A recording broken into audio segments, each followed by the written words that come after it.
Hello everyone, welcome back to another video. Welcome back to another class. আজকে আমাদের ক্লাসের যে টপিক সেটা হচ্ছে যে আপনার ভিডিওতে কিভাবে ব্যাকগ্রাউন্ড মিউজিক অ্যাড করতে হয়। এটা খুবই বেশি বড় ক্লাসটা হবে না, ছোট হবে। নেক্সট ক্লাসটা কিন্তু একটু বড় হবে, কিভাবে সাউন্ড ইফেক্ট অ্যাড করতে হয়। সাউন্ড ইফেক্ট অ্যাড করা কিন্তু খুবই গুরুত্বপূর্ণ আপনার ভিডিওতে। ব্যাকগ্রাউন্ড মিউজিকটাও খুবই গুরুত্বপূর্ণ। এই যে ব্যাকগ্রাউন্ড মিউজিক তারপরে সাউন্ড ইফেক্ট এগুলো কিন্তু আপনার অ্যানিমেশনটাতে একটা লাইফ এনে দেয়, রাইট? অ্যানিমেশনটার মধ্যে আপনার কার্টুন গল্পের মধ্যে আলাদা একটা ভাইব এনে দেয়। আর গল্পের ইমোশনটাকে প্রপারলি ফুটিয়ে তোলার জন্য কিন্তু ব্যাকগ্রাউন্ড মিউজিক সাউন্ড ইফেক্ট কিন্তু খুবই ইম্পর্টেন্টলি দরকার। সো আমি এখানে একটা সিন নিছি, আমি সিনটাকে আনে দিই এখানে, আর আমি এখানে একটা ব্যাকগ্রাউন্ড মিউজিকও নিছি, জাস্ট আপনাদেরকে দেখানোর জন্য। আর যেহেতু আমি সাউন্ড নিয়ে কাজ করতেছি, সো ক্যামচার প্রজেক্ট সেটিংয়ে যাই, আমি এখান থেকে অটোনোমাস এটাকে আমি অফ করে দিলাম। ওকে, সো এই হচ্ছে বেসিক্যালি ব্যাপারটা। এখন আমি যদি এখানে প্লে দিই, বুঝতে পারছেন এটা কিন্তু একটা সাউন্ড, ঠিক আছে? এটা একটা ব্যাকগ্রাউন্ড মিউজিক।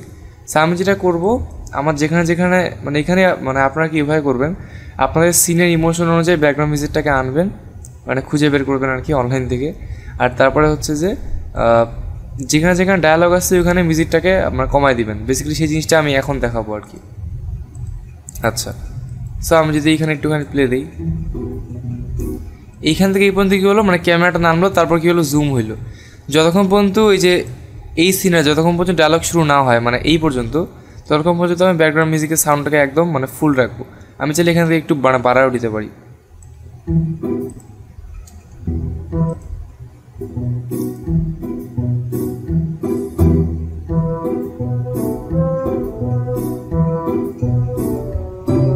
তো ঠাকুরমার হাতে ওকে, তারপর যেখান থেকে অফকোর্স ডায়লগটা শুরু হচ্ছে সেখান থেকে এত সাউন্ড থাকবে না। সো আমি যেটা করবো, এটা কিন্তু সাউন্ডের লেয়ারটা, রাইট? সাউন্ডের লেয়ারে কী আছে, এটা হচ্ছে আমাদের সাউন্ডের লেভেলটা। আমি যে লেভেলটাকে নির্দিষ্ট জায়গায় কমানো বাড়ানো করার জন্য আমি যেটা করতে পারি, ঠিক এইখানে আসে আমি এই যে লেভেলটার মধ্যে আসে আমি ডাবল ক্লিক করতে পারি। ডাবল ক্লিক করলে দেখবেন একটা পয়েন্ট হয়ে যাবে। এটা কিন্তু আরেকভাবে করা যায়, রাইট ক্লিক করে অ্যাড অডিও পয়েন্ট, তাহলে কী হবে, অডিওর একটা পয়েন্ট বা একটা কি ফ্রেমের মতো অ্যাড হয়ে যাবে, ঠিক আছে? সো এটা আপনি করবেন ডাবল ক্লিক ইদার আর এখানে অ্যাড অডিও পয়েন্ট, যে কোনো একটা করলেই হবে। এখান থেকে ডায়লগ শুরু, তার আগে আমি সাউন্ডটা কমাবো। সেখানে আমি ডাবল ক্লিক করলাম, একটা পয়েন্ট নিব, আর এইভাবে নিচে নামালে কিন্তু হবে না। নিচে নামালে কী হবে, এইখান থেকে এই পর্যন্ত নিচে নামে। আমি যেটা করবো, আর একটা পয়েন্ট নিব, দেন নিচে নামাবো সাউন্ডটাকে, রাইট? যখন ডায়লগ শুরু তখনই সাউন্ডটাকে আপনি যেটা পয়েন্টগুলোকে সরাইতে পারেন এভাবে, তখনই সাউন্ডটাকে আমি সুবিধা মতো নিচে নামিয়ে আমি দেখি ঠিক আছে কিনা। তো ঠাকুরমার হাতে বানানো লুচি আর আলুর দমের ঝুড়ি নেই, কি বলিস? তো ঠাকুরমা, আচ্ছা, আই থিঙ্ক সামনের দিকে সাউন্ডটা একটু এক্সট্রা হাই হয়ে গেছে। তো ঠাকুরমার হাতে সি, যখনই ডায়লগ শুরু তখনই সাউন্ডটা লো। এটাই কিন্তু সব সময় বেস্ট প্রফেশনাল ওয়ে। হাতে বানানো লুচি আর আলুর দমের ঝুড়ি নেই, কি বলিস? তার বলতে রান্নার ওকে, তারপর ডায়ালগ চললো আর কি বেসিক্যালি। আর যে এইভাবেই আপনার কিন্তু বেসিক্যালি কাজটা করবেন। যখন আপনার সিনে কোনো ডায়লগ থাকবে না, তখন ব্যাকগ্রাউন্ড মিউজিকের সাউন্ডটা বাড়ায় দিবেন। আর যখন ডায়লগ শুরু হবে, আবার সাপোজ মনে করেন যে এখানে আমার ডায়লগ শেষ, সাপোজ এখান থেকে আমার বাকিটুকু অডিও সাইলেন্ট, মনে করেন যে এখান থেকে সাপোজ মনে করেন ডায়লগ আর নাই, তারপর যেটা করবেন, আবারও ডাবল ক্লিক করে পয়েন্ট নেবেন, দেন আবার কি করবেন, বাড়ায় দিবেন সাউন্ডটা। সো ডায়লগ শেষ, বেস্ট, সব সময় বেস্ট। কত সুন্দর হবে। ডায়লগ শেষ হইলো, ব্যাকগ্রাউন্ড মিউজিকটা বাড়ে গেল। Spelling mistakes. আপনি কীভাবে করবেন, যখন ডায়লগ থাকবে না তখন সাউন্ড বেশি, ডায়লগ থাকলে সাউন্ড কম।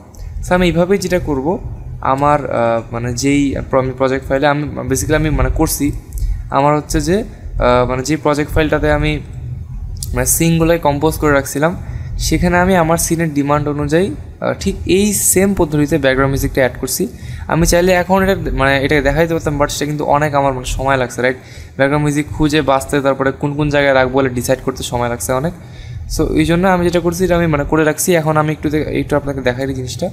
বুঝছেন, সেম কিন্তু সিন সেম সিনটা শুরু হয়েছে। আমি জাস্ট আপনাকে প্রথম সিন দেখাইলাম বেসিক্যালি ব্যাকগ্রাউন্ড মিউজিক অ্যাড করে, বাট আমি কিন্তু সেম পদ্ধতিতে বাকি সিনের ব্যাকগ্রাউন্ড মিউজিকগুলো কিন্তু আমি অ্যাড করছি। এখানে একটুখানি লোড নিচ্ছে, আমি প্লে দিলে মেবি একটু স্লো হবে, বুঝতে পারছেন?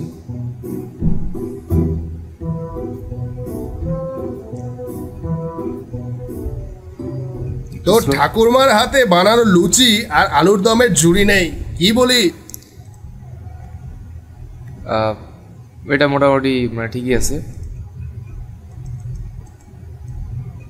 এই যে এখন দেখেন সাউন্ডগুলো কিন্তু চলে আসে, আমার লোড নিল আর কি। কি বলিস? তা আর বলতে, রান্নার ব্যাপারে আমার ঠাকুমা সব সময় বেস্ট। এই যে এখানে এখন ডায়লগ শেষ, আবার সাউন্ড বাড়াই দিছি। এখন এটা মানে খাবে, সাউন্ডটা সিম্পলি বাড়াই দিছি। তারপর এখানে আরও অনেক জায়গায় আমি কাজ করছি। আবার মনে করেন যে এই জায়গাটাতে মাস্করা করেন মিয়া, টাকা নাই। এই যে এইখানে কি করতেছে এই লোকটা, এ কি করতেছে মানে গাইল দিচ্ছে, রাইট? সো গাইল দিচ্ছে, এর মানে মন টোন মানে খারাপ হয়ে গেছে শুনে, একে একটু মানে একে মানে গালি দিছে, এর মানে মনটা খারাপ হয়ে গেছে। যেহেতু মন খারাপ হওয়ার জন্য আমি এখানে একটু শুনেন, এই যে ওয়ার্ম মেমোরিজ এইটা নামে কিন্তু একটা ইমোশনাল কিন্তু একটা মানে মিউজিক আমি অ্যাড করছি। টাকা নাই তাহলে লাইনে দাঁড়ায় কি করতেছেন? সরেন তো, এমনিতে অনেক লোক দাঁড়াইয়া আছে। দেখতে পাচ্ছেন এখানে মানে ব্যাকগ্রাউন্ড মিউজিক অ্যাড করার ফলে কিন্তু আলাদা একটা ইমোশন চলে আসে, রাইট? সো এখানে কিন্তু বিভিন্ন জায়গায় আমি ইমোশন অনুযায়ী লাস্টের ব্যাকগ্রাউন্ড মিউজিকটাও দেখাই দিই। লাস্টে একটা ব্যাকগ্রাউন্ড মিউজিক আমি অ্যাড করছি, দেখেন ডায়লগটা হচ্ছে আজ রহিম চাচা নেই, একটা ইমোশনাল সিন চলতেছে, আজ রহিম চাচা নেই। ওই জন্য কিন্তু মানে ব্যাকগ্রাউন্ডে একটা স্যাড মিউজিক কিন্তু চলতে আছে। আপনি চেষ্টা করেন বিভিন্ন সময় ব্যাকগ্রাউন্ডে একটা মিউজিক চালানোর, যে মিউজিকটা ওই সিনটার সাথে যাবে। কিন্তু আজ মনে হচ্ছে আমি কিছুটা হলেও ওনার কাছে দেয়া প্রতিশ্রুতি রাখতে পেরেছি।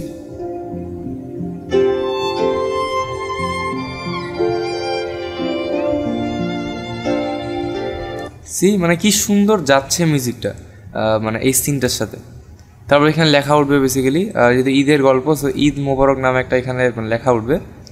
সো এই হচ্ছে বেসিক্যালি ব্যাপার, মানে এক কথায় আপনার সিন যে মিউজিক ডিমান্ড করে সেই হিসেবে মিউজিক অ্যাড করবেন, তাহলে আই হোপ অ্যান্ড মানে আমি আর কি মনে করি যে আমরা মানে আপনাদের যে গল্পটা আছে বা আপনাদের যে কার্টুন ভিডিওটা আছে সেটার মধ্যে কিন্তু আলাদা একটা জান চলে আসবে যদি আপনারা সেখানে ব্যাকগ্রাউন্ড মিউজিক অ্যাড করেন।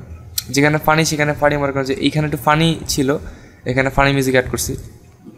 এটা তো ভালোই রচনা, এতে আবার খটকার এটা ফানি, সো আমি এখানে ফানি মিউজিক অ্যাড করছি। জানতাম বলতে পারবে না। কিছু বললি না, এখানে ফানি চলতেছে, তো ফানি মিউজিক, এক কথায় ভাইব অনুযায়ী মিউজিক আর কি। সেই ছিল মোটামুটি 4 থেকে ক্লাস। আমি এখানে মিউজিকটা অ্যাড করতে আমার মানে 12টা বাজে গেছে। অনেক মিউজিক আমি জায়গায় জায়গায় অ্যাড করছি। এটা আপনাদেরকে দেখাইতে হয়ে গেলে মানে এইটা আপনাদেরকে দেখাইতে গেলে 1.5-2 ঘন্টা লাগে যেত বেসিক্যালি। আচ্ছা, সো নেক্সট ক্লাসে আবারও সবসময় দেখা হবে। নেক্সট ক্লাসে আমি যেটা বললাম দেখবো যে সাউন্ড ইফেক্টস নিয়ে অ্যান্ড লার্নিং। সবাই ভালো থাকবেন, স্টে সেফ, গুড বাই। অনেক স্পিডে বলে ফেললাম, গুড বাই।